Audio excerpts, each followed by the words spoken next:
Hi, everyone. Lisa Haven here, and I've got a major report. I know lots of things are happening in regards to World War III or just tensions rising altogether. But with so many events happening domestically here in America, we had the 2 hurricanes, we have the earthquake shaking Idaho, or, an hour from Yellowstone. We had just all kinds of crazy things, the fires breaking out over there as well. And now we have Mr. Kim Jong-un shooting his second missile over Japan. This is huge. So what I wanted to do is just kind of get the state of the economy. Where are we at? Because things seem chaotic. Is it the right time to make certain maneuvers in the economy or not? So with me today, I have Charles Thorngrid with noblegoldinvestments.com. So Charles, are you with me over there? I am. Glad to be here.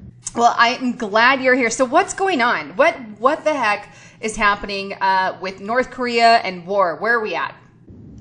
Interesting question. Obviously, we have a scenario where we have a leader who has a new toy, and he's not afraid to try to threaten people with it. It's the classic bully syndrome. And we all know that the common logic, there's only one way to deal with a bully. That in itself is the next issue. If we were to go and create another Korean War, per se, as we see now that we're giving South Korea some more weapons, and they're doing exercises on striking the area where these nuclear missiles that North Korea has, it's leading in that direction. It's never a good thing to talk about another war. We still have major campaigns going elsewhere, but we're at a different level now. We're talking a nuclear threat, and we're talking about someone who obviously has no respect for the rest of the world and what peace we want to try to bring. So it will have to be dealt with, and there is no positive way. You have a scenario where you have Russia and China that are both backing North Korea. And we've kind of talked about it. I think, if we look deep enough, we'd see that those two countries actually helped the North Korean nuclear program because they developed that program faster than anybody.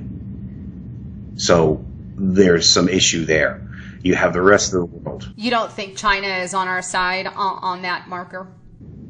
I think, I always try to look at a scenario and look at it from both sides.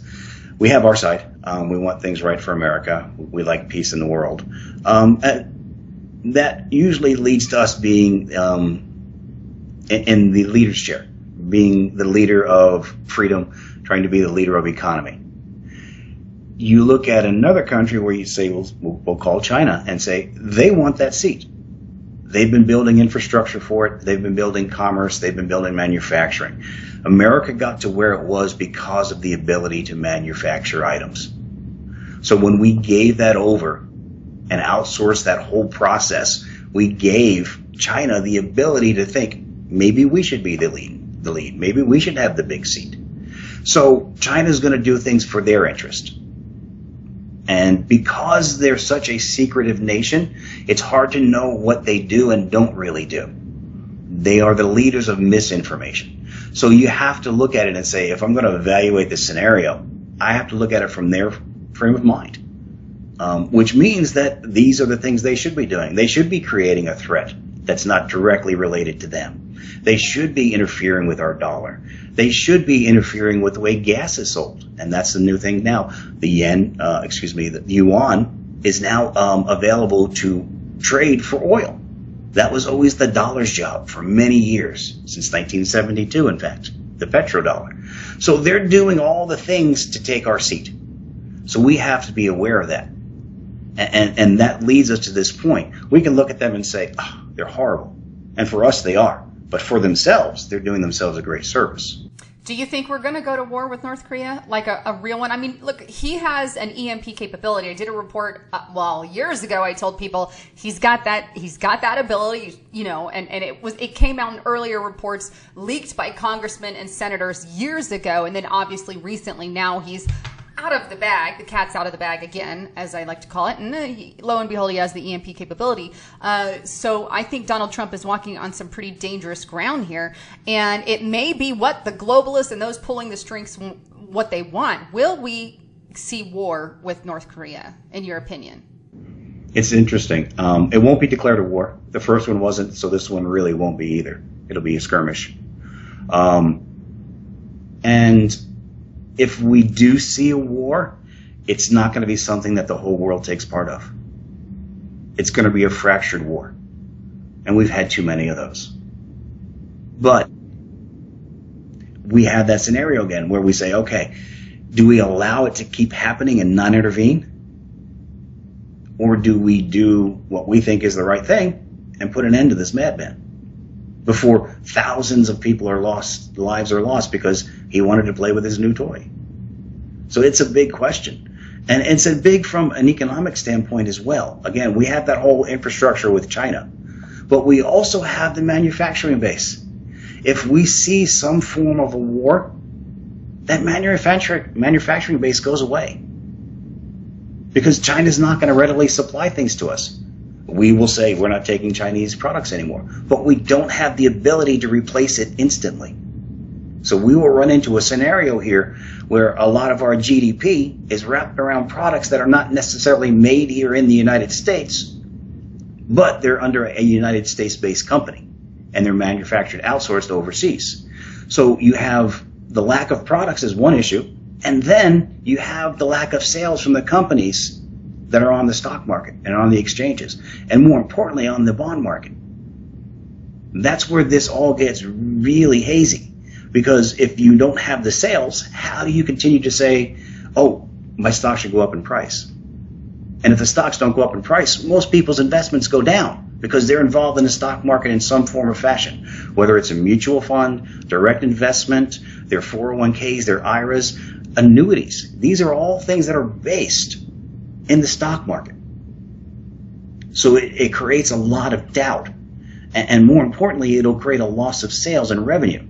So that will lead to an already overinflated stock market and bond market. It will put pressure on there. And that's where you see another return to lows on people's investments. Absolutely. And where does that leave things like gold, silver, precious metals? I mean, economically speaking, because I know you deal a lot in that, and I have a lot of investors, amazing people. I think people who invest are amazing. So people who are investing in things that are solid, like your precious metals, where are they going for those people out there who are thinking about investing or are investing? Right.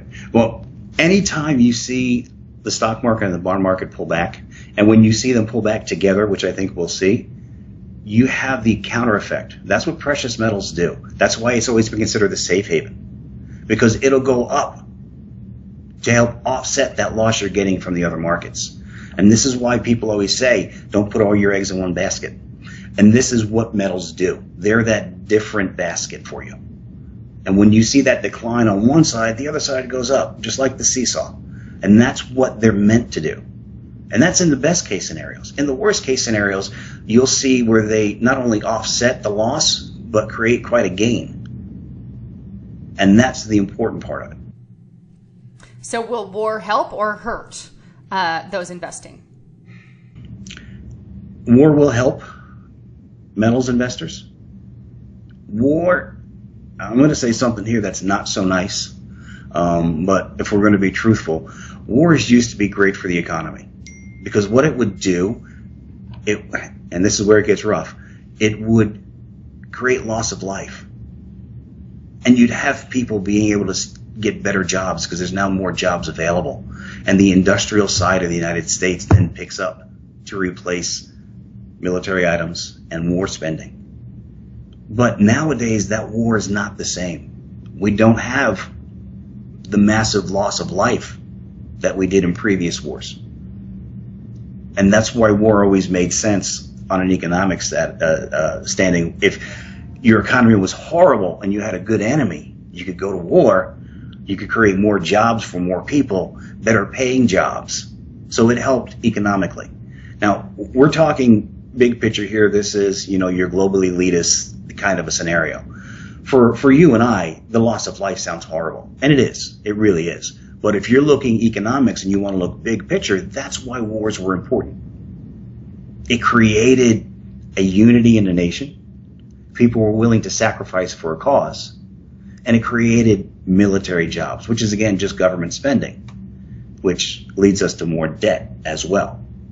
And then you had these availability of new jobs now. But we don't have that. So the typical answer, and to go back to the question, is wars have always been thought of to help the economy. Not so much anymore, and we've seen that. We've been in enough conflicts over the past 12 years, and it hasn't done fantastic things for our economy either. And that's one of the key differences. Yeah, and that's true. I agree 100%. I mean, it's a sad fact, and it's very heartbreaking. But I know leaders and those on top in charge, they spark wars specifically to stimulate the economy when you're in a very economically unstable environment. And I think that's a lot of people are aware of that.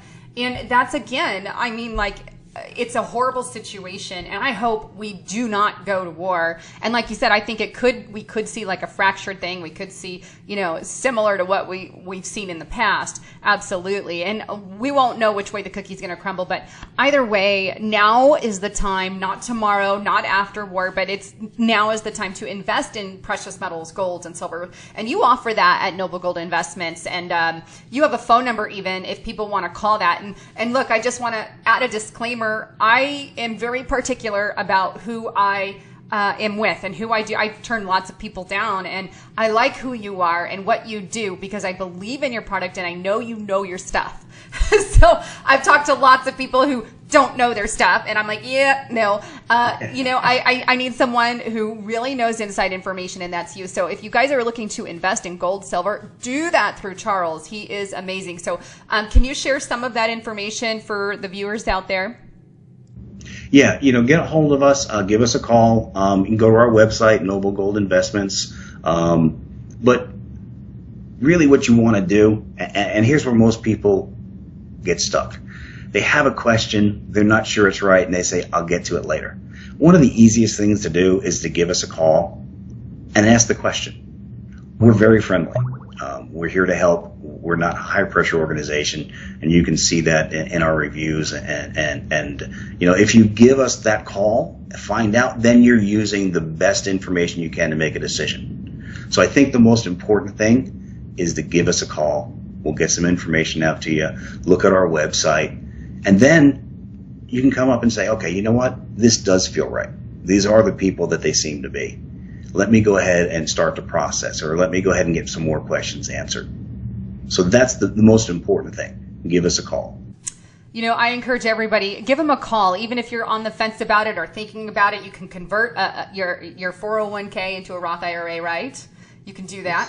And so there's all kinds of things with that we can do also. So make sure you give them a call and check that out. And remember, it's an unfortunate situation with war. And, it's good to bring on somebody who is economically smart, I will say, a compliment to you there, Charles, but who knows what the heck is going on, because we need someone on our side like that in times like these. That is the bottom line of why I bring you on, Charles. It's good to have someone on the inside and someone on our side, because my hope is that we can beat the globalist game together, and you're kind of a part of how we beat their game. And how do we do that? Well, we invest when they don't think you're going to invest. You do things that they do, in a sense, but kind of keep under the radar. And this is the how we get better side. A lot of my channel is, well, here's the truth of what's going on, and there's a lot of bad things happening, but there are solutions, and you're part of that. So I just want to say thank you for that. Encourage everybody to give you a call.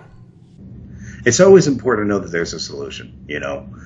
You find out the problem, and it's not just focus on the problem. It's to say, okay, here's the issue. Where's the fix? And that's what we try to do. Absolutely. Well, thanks again for tuning into my channel here. There's a link in the description box below if you want to check out the website. Also, don't forget to call the number if you're interested and have questions. Well, thanks again for tuning in. I'm Lisa Haven, signing out.